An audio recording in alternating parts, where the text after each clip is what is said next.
Mm. I think that's a great guy to have involved because he's such a well liked figure within the game of golf. You know, like he's very recognizable with a big beard, and he has a great personality as well. And also, it's very well aligned with the brand because it's sort of, you know, you're trying to be a brand of the people pretty much. You're trying to get as many people involved. So I couldn't think of a better golfer to be um as a brand ambassador for your company. I think that's brilliant. Um We kind of got lucky there on that one. So yeah, well, that's it. The serendipity of the golf industry, and maybe we're churning up some more serendipitous connections today. You never know.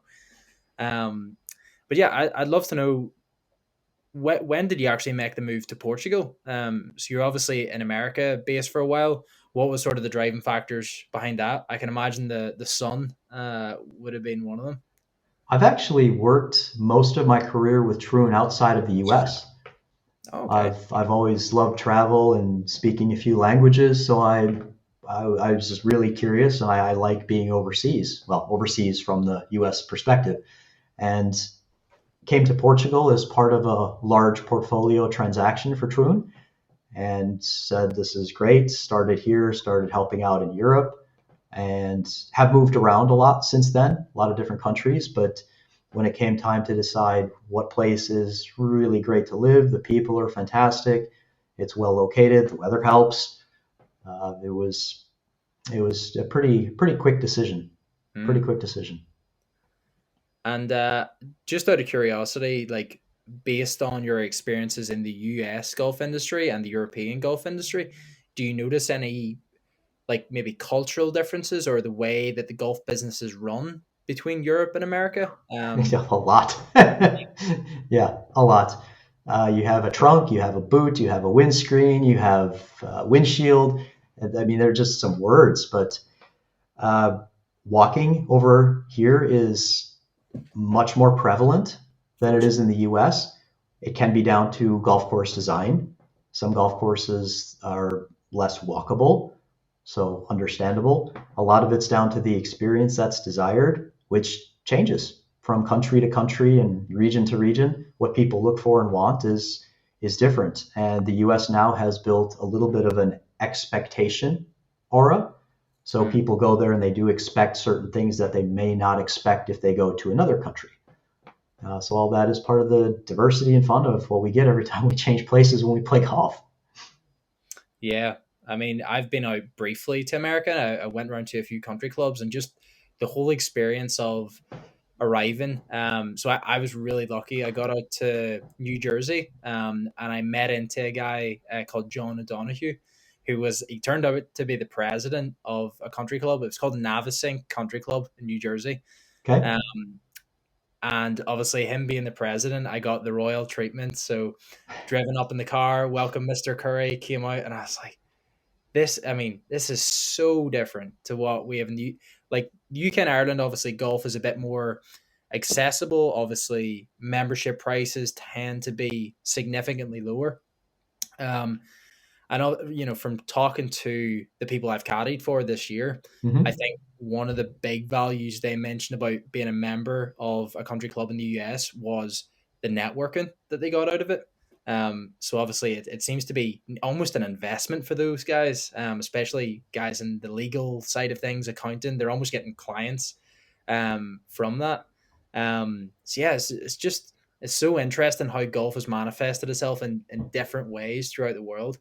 Um, and like Portugal, it seems to be a little bit more laid back from what I've seen. I got out to a few golf courses. Would it be? I guess it's mostly visitors out there then, or is there quite a membership? Largely tourist driven. Hmm. The Portugal is a small country just by itself, so statistically, numerically, just doesn't have a lot of registered golfers compared to the Germanys, the Frances, Spains, UKs. So yeah, most of it's inbound tourism, Hmm. sun year round, which helps. So Yeah. yeah, it is really interesting. I do feel that in Europe we are a little bit behind in terms of some of the business practices, but I do get the challenges because we have different laws, even though there is, whether it's the EU or the UK, etc. There are a lot of different languages, different legal systems, different regions, factors that you don't have in the US.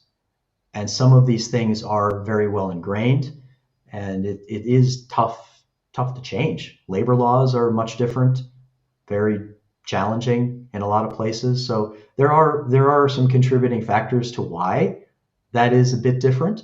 But I do think that that brings opportunities for those people who want to always be forward thinking and more progressive. Mm. A lot of why the US is successful in their country clubs in particular is because they create that experience. It's not just going there to have a round of golf and maybe a drink after. You will want to go there and have dinner with your partner or with your family on the weekend. You will want to do those things. And that's not always the case on this side of the pond. So Yeah. it does present opportunities for those who want to do it. Yeah. Do you think there is room? Like, I know there is obviously some higher end clubs in England and Ireland that are trying to, and they are doing, given that higher end experience. But do you think there is room for, say you're an elite country club to be placed in, let's say Dublin with a pretty premium price membership? Do you think that model in Europe translates, or do you think it's more these factors that you just mentioned there that are going to hold it back? Do you think it's an inevitability, or do you think these factors will sort of keep us this way? You do have a few of them, like you mentioned, quite a few of them that are around in all the different countries over here. So it is possible. A lot of it is the value proposition.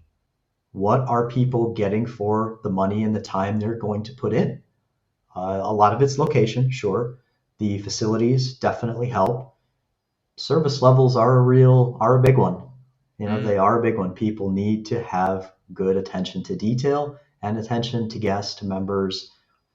It's not an overnight fix, but if you do start and you do try to change those things, it makes a difference. We know it makes a difference. That's what most of my career was with Troon. You just start measuring these things step by step. It adds up.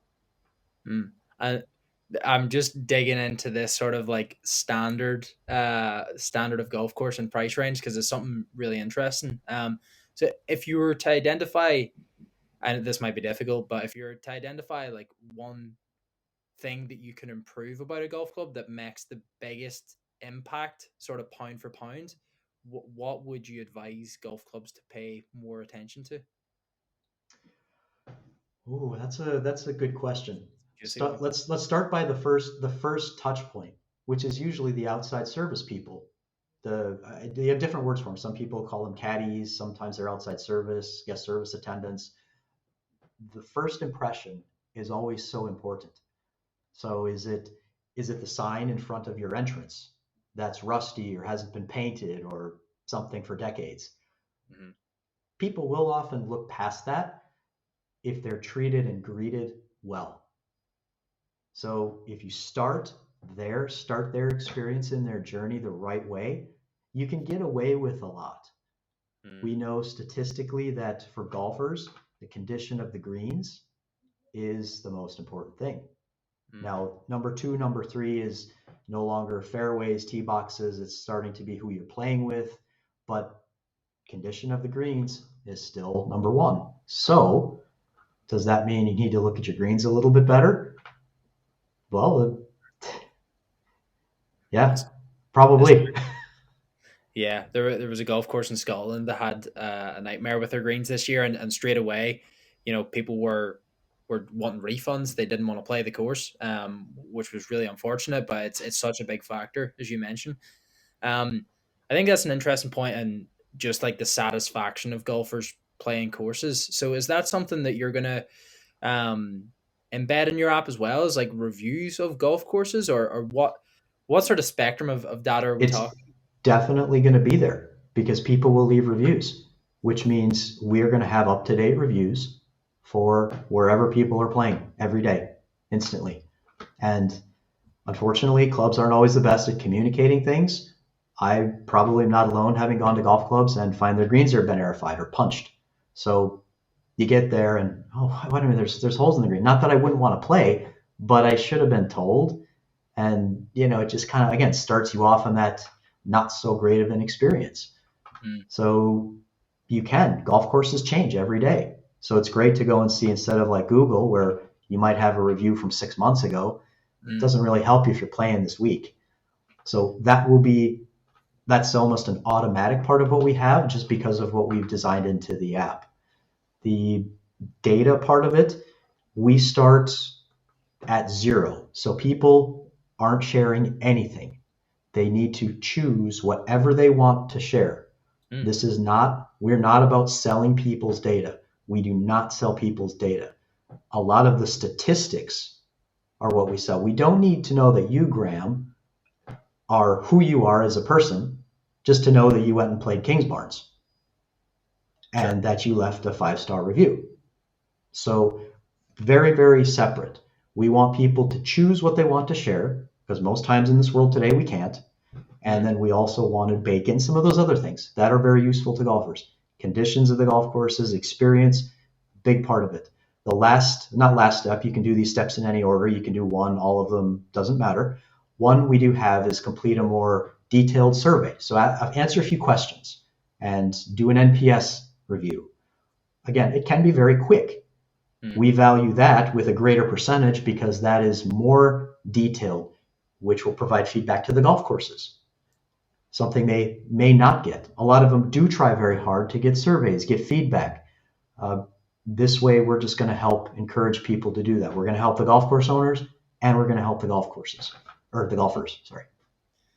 Yeah, I think the fact that the users of the app have autonomy as to choose which level of information they contribute. So maybe someone goes out and says, "Yeah, I don't really care about making too much money. I'm only going to give a little bit of information." And then someone who's saying, "Listen, I'm playing 7 days a week. I could actually make a bit of money. I'm gonna, complete everything." And I think as consumers, just in general, not just in the golfing world, I think we've all become a little bit more aware of how our data is being used, and it can be frightening for a lot of people. But I think that's a confidence boost that you can basically choose a scale of to from 0 to 100 how much data and input you actually have. Exactly. That's it. I mean, that is pretty critical. We've had a few blockchains approach us because the data element is so central for us. Mm, And some of them in particular said, oh, well, we've got this zero knowledge proof, a lot of the Web3 stuff yeah, saying, sure. well, the privacy is so key. So when you guys are ready, you let us know because it's important for them. It's one of their key tenants. And we're building that in from day one because it is important. And right now we don't have much of a choice. You see the accept or decline just for cookies on your browser on your computer. If you say manage, well, look through the list. You probably have 100 different groups that are collecting your data and making money off of it. We're Mm, not. And it'll take a lot of time to go in and uncheck all those different boxes. So we yeah, just want to make this easy, give something back for people. We're not here to compete with loyalty programs. Different groups do different things. We're here to just say, hey, yeah, use it as much or as little as you want, and we'll give you money for it. Use it however you like. Keep it as simple as we can. that's awesome. And have you been following the sort of Web3 trend? I say trend, it's probably a bit more than that. Um, have you been involved in that space at all, sort of the last couple of years? I have a little. My partner has been more involved in that for a few years, actually. So we're very familiar with all of that. For us, it is too early because we believe in the technology, blockchain in particular, and there is a big difference between crypto and blockchain. So for us, the blockchain technology is pretty fundamental in what the future is going to look like. Hmm. But what we're doing today is it's called Web 2. It's just how businesses run today. So we're going to bring as much of that shared ownership and shared economy Hmm. into our system today because we can start today. Golfers don't have to worry. It's just you're safe. It's business like usual. It's that credit card thing. You pull it out of your pocket, you know it works. Hmm. You don't really care what goes on in the background to make it happen. Yeah. And hopefully, and I think it will, the technology with blockchains, etc., will grow, it will evolve, and then eventually will become more mainstream, easier to use, which is a big drawback right now, and just kind of more believable. Yeah, for sure. And I guess if we zoom out from sort of the blockchain and GolfSMART just for a little minute, just because you've had such an extensive career in golf, like I'd be fascinated to pick your brain. Where do you see sort of the opportunities in golf as an entire industry? Sort of if we look, let's say 20 years into the future, what do you think the game of golf looks like, or what do you think has changed between now and let's say like 20 years in the future? It will certainly be more virtual and more tech oriented. I hope as a sport that we don't lose that physical part of it, Yeah. because swinging the club, the feel when you hit a good shot, I mean, maybe they'll eventually the VR headsets or whatever it winds up to be will give us that same sensation. But hopefully we don't lose that, but it's very possible. It could happen.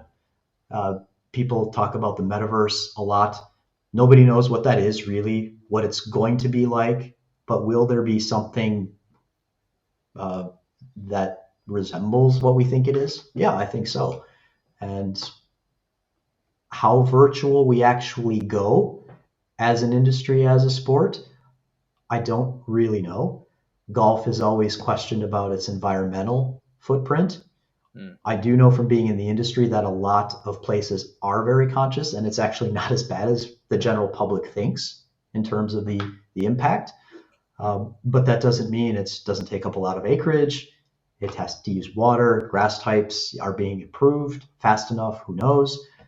So I'm, to be honest, Graham, I'm not really sure what that looks like, other than there will be more tech stuff around it, in it. Maybe a lot of it's even based on that. Right Mm. now, you have some of the technology. You're still at least hitting a golf club. You're still Yeah. swinging it. Yeah, like Um, in driving ranges, like maybe they have the TrackMan where you can sort of you can play a golf course and hit your ball in the range. You're yes. still it's very physical. You're obviously hitting a golf ball just as normal. But to your point in virtual reality, like you see companies like Golf Plus that are supported by Rory McIlroy, so that's going to be a big driver of their progress. They are very heavily going into this VR domain, and it's yeah, with just if you play out time, it seems to be definitely going that direction. It's almost inevitable, really. Yeah, I think so. And it's kind of scary in one regard because we all like this industry and the sport so much, but it's also good, and it's also very needed. There's a lot done in other industries that isn't done in golf yet, and that is kind of a shame. All of our experiences would be better if it was. They'd be more seamless, more fluid, more cost efficient for everybody. So there is a whole lot of positives to it. We just not really sure what they are yet. Yeah. That was a huge part of why we tried to come up with this, because we know that the sport itself, it's historic, it's got tradition. How do you change that? I don't know. So other people can figure that out, whether it's length of drivers, golf balls. I don't have an answer, don't know where to start. And a lot of those questions other people deal with. So we thought, how can we keep this simple? What does everybody do? Everybody Yeah. plays golf. Top golf. You may not be a golfer, but you're still actually playing golf. You're swinging the golf club. So how do we capture that? Yeah. And this is what we came up with. I think that's a beautiful thing about your solution is that it's not divisive. It's there is literally nothing to lose from anyone who uses it, and it could be used by anyone playing anywhere at any time in any venue, which is really cool. So yeah, so going back to obviously you're launching this product in 2023. So is the initial trials, is that in Portugal or is that just worldwide? Early adopters are worldwide. We have covered a good 20 plus countries already where people have signed up saying they want to do this. So all the major golf markets, if I remember the map correctly. So I would expect we're going to have golfers on there using it, because it's really that simple. You go play, you check in, you swipe your finger, start racking up your rewards. Exactly. People need to start planning what they're going to spend their money on. What are you going to spend your first earnings on the app on then, John? What's your first purchase? I'm going to obviously just make sure it works first. you know, Exactly. Get past the real critical stuff of being able to to function before we're worrying about that. Yeah, well, and then being a founder, I mean, you know how this is. Whatever I get, it just has to go right back in. So, Well, correct, correct. Listen, John, like a lot of fascinating stuff going on in your life. I'm sure everyone will be really keen to check it out, maybe get involved. If someone is curious, then to hear more about your product, where would they go online to sort of hear or golfsmart.app, there you go. golfsmart.app. Pretty easy. There's contact forms, there's some FAQs. So we are accessible on, I think, most of the main social media channels. Sure, there's some obscure ones we're not yet, or maybe never will be. I don't know, but yeah, we hope to be accessible by everyone, and any question is more than welcome because, as you know, that helps streamline your product and build updates and improvements for the future as well. So, love to hear from everybody. Yeah. Really cool, John. Thank you very much for your time. That was super interesting to learn more about GolfSmart. Yeah, that was the Future of Golf podcast. Thank you very much, everyone, for viewing. Take care. I'll see you in the next episode. Thank you, Graham. Cheers. Thanks for watching another episode of the Future of Golf podcast. To make sure you don't miss another one, click subscribe, and to track my personal progress at HandyCaddy, check out handycaddy.com and visit our links in our social, all down below.